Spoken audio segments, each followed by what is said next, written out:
Hello friends. I've already made many videos about studying and in particular about enrolling in primary school in Montenegro. But the years went by. After 12 years of living in Montenegro, my son finished the 9th grade. Now it's our turn to say goodbye to primary school and move on to secondary school. So today, in this video, I'll talk about what awaits you after the 9th grade and essentially how to get into secondary school. Secondary educational institutions are represented by gymnasiums and vocational schools. In a gymnasium, you receive a complete secondary education, while in a vocational school, you get a specialized secondary education. To be honest, I thought for a long time about how to correctly translate stručna škola into Russian. College, technical school, vocational school. In the end, I came to the conclusion that most likely the most accurate translation is vocational school. So we'll use this term from now on. There are a lot of gymnasiums and vocational schools in Montenegro. It's difficult to describe all of them in one video, and there's really no need to. I'll be speaking using the example of the school in Herceg-Novi. Since I live in the city, my son applied to this school, and therefore I know it better than any other. The application process for any other public secondary school is carried out in the same way. It should be noted that children do not always submit an application at their place of study. For example, there are students who live in Herceg-Novi but travel to study in neighboring towns. For instance, the vocational school in Tivat offers computer science. I know applicants well, you could say students from Herceg-Novi who want to become IT specialists, so they apply to that school and are prepared to commute there every day for 4 years. By the way, this actually happens quite often. It's also important to note the difference between enrolling in primary school, that is, from 1st to 9th grade, and enrolling in secondary school, which happens after 9th grade. You can enroll in primary school at any time except for 1st grade. For 1st grade, there are specific deadlines. You need to submit your documents by mid-August, and in some schools even earlier. But for all the other grades, 2nd, 5th, 9th, you can submit your documents at any time. For secondary school, meaning gymnasium or vocational school, you have to apply for admission. Moreover, the admission process takes place strictly within a specific pre-announced period. This year, admissions were held from June 26th to June 29th. Admission is based on a points competition. Grades received over the last 3 years are taken into account. So, for example, what you studied in 5th or 4th grade doesn't matter. But what you received in 7th, 8th and 9th grades is important and is considered. Additional points are also awarded for final exams. An A grade earns 0 points. A D grade earns 1 point. A C earns 4 points. A B earns 7 points. And here an A plus earns 10 points. So depending on how you did on your final exams, you can receive an additional 0 to 30 points, taking into account 3 exams. Moreover, the total number of cumulative points, that is your average academic performance plus what you receive for your exams, will differ depending on the specialty you applied for. For example, if you are applying for healthcare medicine, the grades you received on your biology and chemistry exams are important, and I'm not sure what the third subject is. If you apply for a different specialty, then other exams will be important there. Accordingly, it may turn out that, for example, your average score for one specialty in secondary school is 54 points. If you submit your documents for another specialty, then it might be, for instance, 56 points or 52 points. A small difference like that is possible. Additional points are also awarded for certain athletic achievements. I'm not sure exactly what they're given, probably for winning some championships. Honestly, I looked at the competition this year and I didn't see anyone who had those kinds of points for athletic achievements. So it's not that common. But in theory, you can also get those extra points. By the way, yes, let's get back to applying to secondary school in Herceg-Novi. Let me remind you, we're using this particular school as an example to show the process using this school as our model. In any other secondary school, everything works exactly the same. The only differences are the choice of specialization and the competition. In our city, the secondary school is called Ivan Koronković. Both the gymnasium and the vocational school are located within the same institution situated on Ostavina. Applications to this and all other secondary schools are submitted online through a special website. This is what it looks like. You can see on the screen how the login page for this website appears. You register on the website, log in at the designated time, and submit your application. This year, I'll repeat, applications were accepted from June 26th to June 29th. When submitting your application, you fill out a simple form. The process literally takes just a few minutes. Once you've submitted your documents, you can then track your position in the ranking. every day until the end of the application period, that is this year, until June 29th, an up-to-date ranking of candidates is published at exactly 0 p.m., showing each applicant's position. You can track your position in the ranking yourself. If you see that you're not making it into your chosen specialty based on the competition, you can withdraw your submitted application and submit a new one for a different department. Now, let's talk about what specialties are available in Herceg Novi and what the competition is like, in other words, what you can realistically aim for. I think this will be the most interesting information. I will explain it to you in detail. In Herceg Novi, just like in any other secondary school, you can choose between a gymnasium and a vocational school. A very important point. So the vocational school is divided into two types, 3-year and 4-year programs. What's the difference between them? After graduating from a gymnasium or a 4-year vocational school, you can enroll in a higher education institution. After graduating from the 3-year vocational school, you do not have the right to enter a university. But actually, to get ahead of myself, it is possible to enter a university from there. But for that, you need to complete another 1.5 years. So everyone who immediately enrolled in the 4-year program will study for 4 years and then can apply to a university. While you will study for 3 years and then you'll need to study for another 1.5 years. In the end, this means your total time spent studying won't be 4 years like theirs, but 4.5 years, so half a year longer. So of course, for those who want to get a higher education, this isn't a very good situation. You can apply to 3-year educational programs with any number of points, whereas the minimum number of points required to apply to a gymnasium or a 4-year vocational school is set by the Ministry of Education of Montenegro. This year, to apply for a 4-year educational program at the school, you needed to have at least 48 points, and to apply to a gymnasium, 60 points.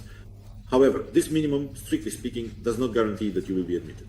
Admission is based on a points competition, so there will still be a selection process. These are just the minimum points required to be eligible to submit your application in the first place. But if you don't even have 48 points, then accordingly, you cannot enroll in the 4-year program. In that case, you need to apply for the 3-year program. And accordingly, you're looking at a career as a salesperson or a waiter.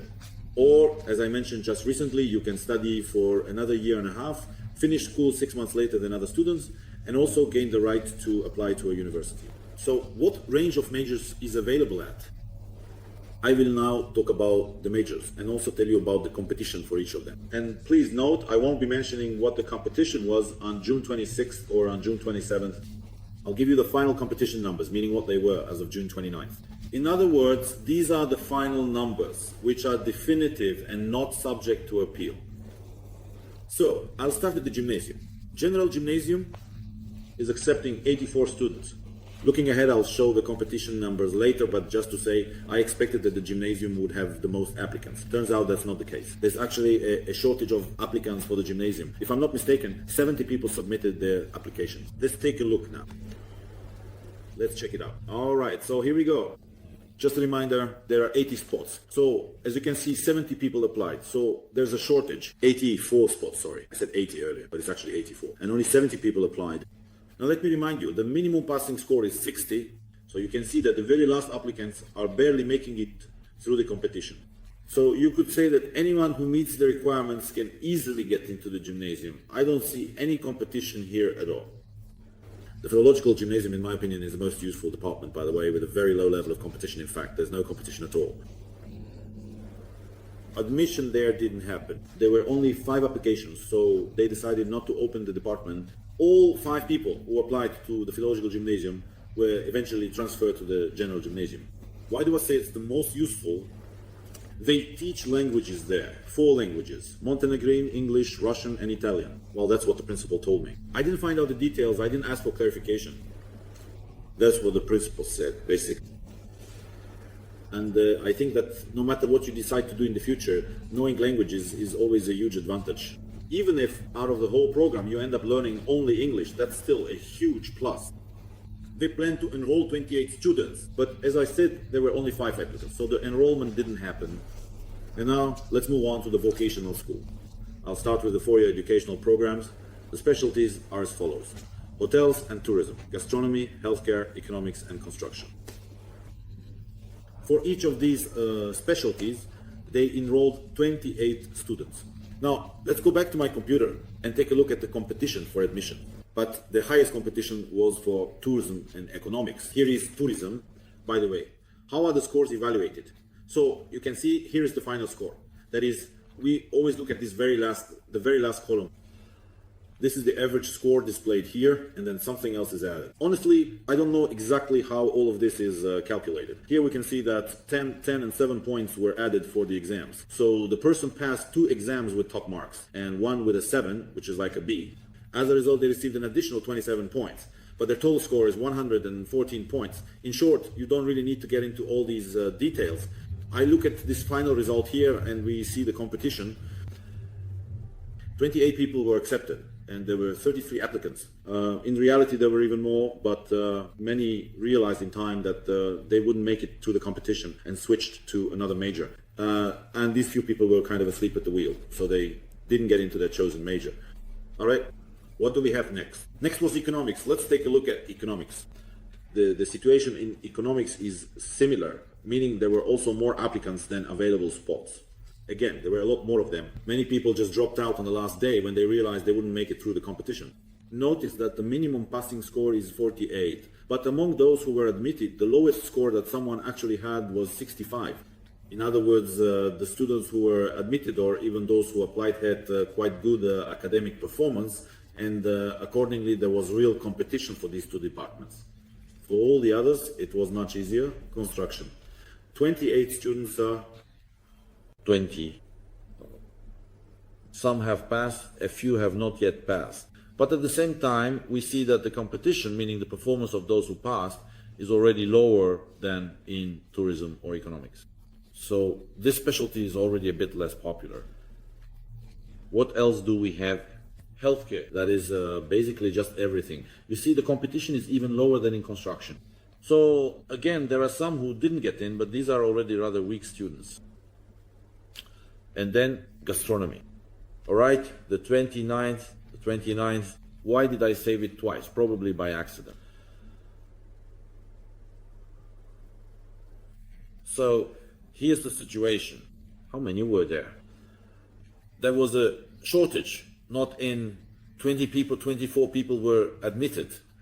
The minimum number of spots is 28, as I already mentioned. There are some who didn't get in here, but those are people who shouldn't have applied here in the first place. Why? Because, again, I remind you, this year the minimum passing score is 48 for the 4-year educational program. And you can see that everyone who submitted documents and didn't get in all had a score below 48. Accordingly, they were automatically not admitted. They didn't even participate in the competition. Of those who submitted documents and had more than 48 points, all were accepted. So this is the only department in the 4-year educational program where there was no competition at all. For specialties that are under-enrolled, you can submit an application later. In particular, you saw that there is competition for almost all specialties, but there are 4 open spots in gastronomy. If I were in this student's place, for example, I would have gone to the director several times on the last day. Just to clarify, we weren't applying for gastronomy, we were applying for a different specialty. There was competition there, we knew it existed. I went to the director several times, I kept coming back. Why on the last day? Because the document submission ends at 3 p.m. and the results are announced at 4. So you had to monitor the competition online, but we didn't do that on the last day. I checked the day before, looked, and saw that we were making it through the competition. But what will happen tomorrow? What if something changes tomorrow? I went to the director at 12 o'clock and said, listen, let's get acquainted. I have a son, you see. I think he's applying to such and such department. They could have checked the competition because at 4 o'clock it would already be too late to transfer. I wouldn't be able to do it anymore. He said, yes, no problem. They'll check right now. Everything's fine, he said, don't worry. You're in such and such place, you're getting in.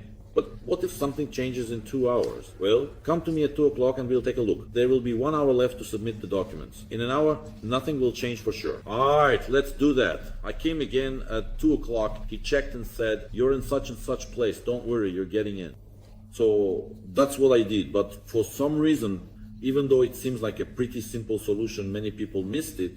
And it turns out that the next day they can come and submit documents for this poor 4-year gastronomy program. But there are only 4 spots left. 4, you see. But there are more people who want in. There's going to be some serious competition for those 4 spots. Even though you could have just come the day before and done what I did, basically checked on the availability. So, damn, we're not getting in. Listen, how about we withdraw our application for, say, the economics program, and switch over to gastronomy instead. Yeah, it's not the most interesting major, but it gives you the right to apply to a university. That's the most important thing. I mean, honestly, on the very last day, I spent more time in the director's office than in my own office, where I am right now. But a lot of people didn't do that. That's the result. Many people didn't get in. I just showed you the competition. For this major, people didn't get in. For that one, almost no one got in for any of the majors. This is the result of people not acting quickly enough and not doing what I did. I don't know, maybe I'm just smarter than the others. That's it.